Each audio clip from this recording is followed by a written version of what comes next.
does former Chief Justice Puno have an opening statement? You have the floor, sir.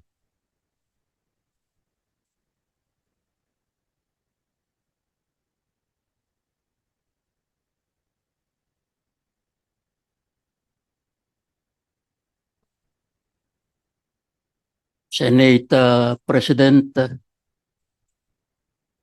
I like to think that your preliminary statements eloquently express the necessity for the filing of this bill, and more importantly, its enactment without any unnecessary delay.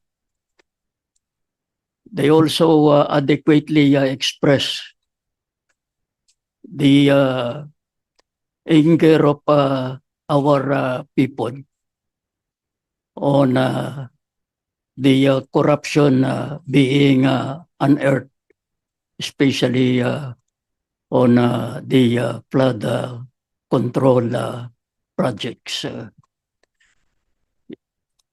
Likewise, your statements perfectly echo the unanimous opinion of all sectors of our society: the upper class, the middle class, the poor class, the academe, the civic organization, and the churches, on the imperative need for the passage of this bill.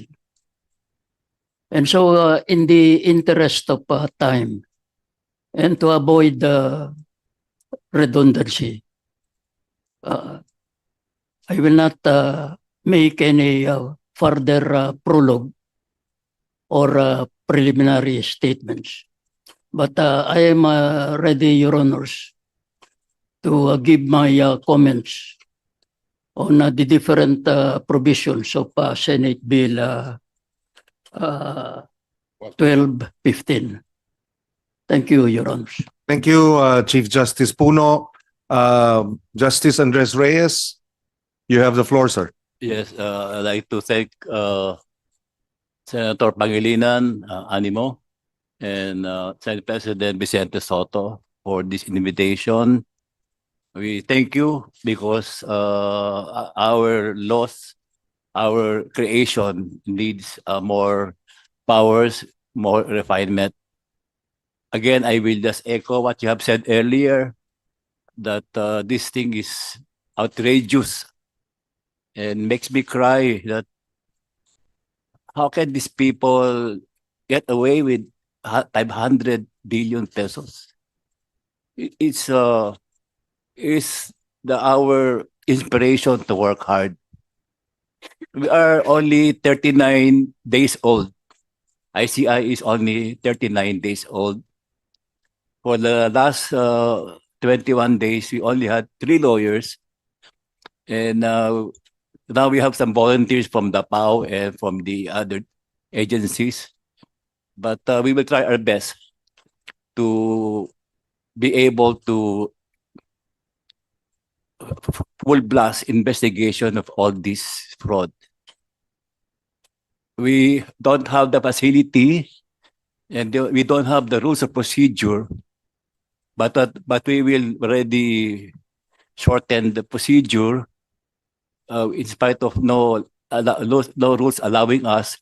We will now go on live stream next week. Once we get to be able to have the technical capability with us already. So again, I repeat, we'll be doing live stream next week. And thank you po. Thank you, Justice Reyes, and that is welcome news that the ICI will do live streaming of its proceedings. People would like to know the facts of these cases and would like to be updated as to the developments and the progress of the investigation. And a live streaming of the proceedings will definitely address this concern of the public. Thank you very much. Secretary Babe Singson, do you have a opening statement? Please go ahead. You have the floor. Thank you very much, Senator Pangilinan, and good afternoon to Senate President Tito Soto. Sir, Your Honor, after being in DPWH for 6 years, full 6 years, I could not believe what I was hearing in terms of the magnitude of the corruption.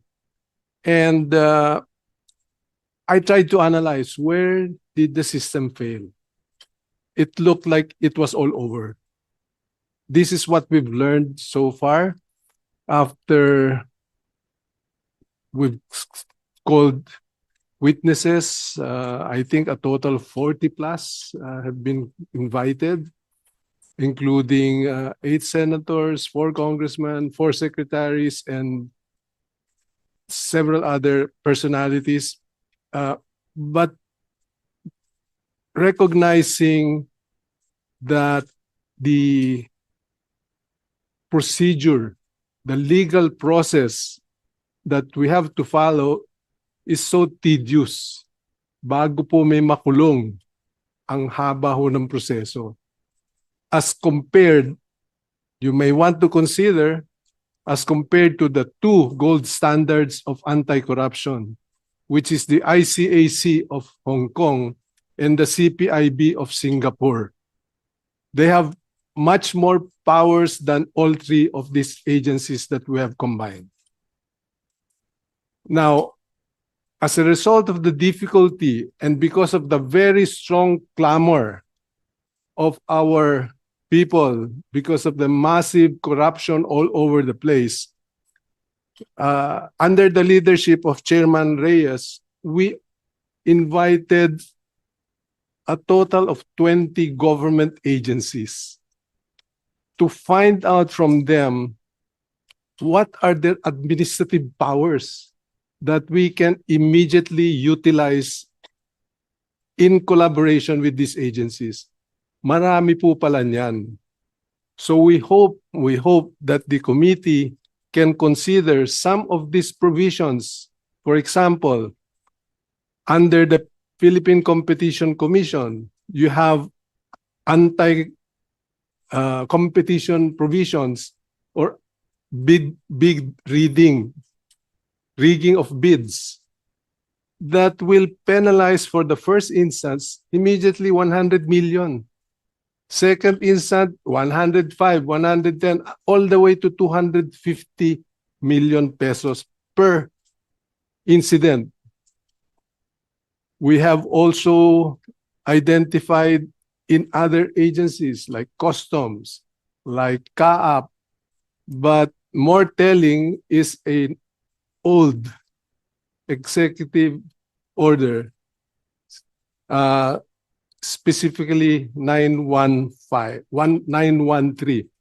Senator President, 913 is you might want to pick up some of those provisions in EO 913 that gives immediate whole departure order, immediate seizure of assets. Marami pala yun na pwedeng gamitin. So if it is already there, it is just a matter of putting all of them under your proposed bill, Mr. Senator.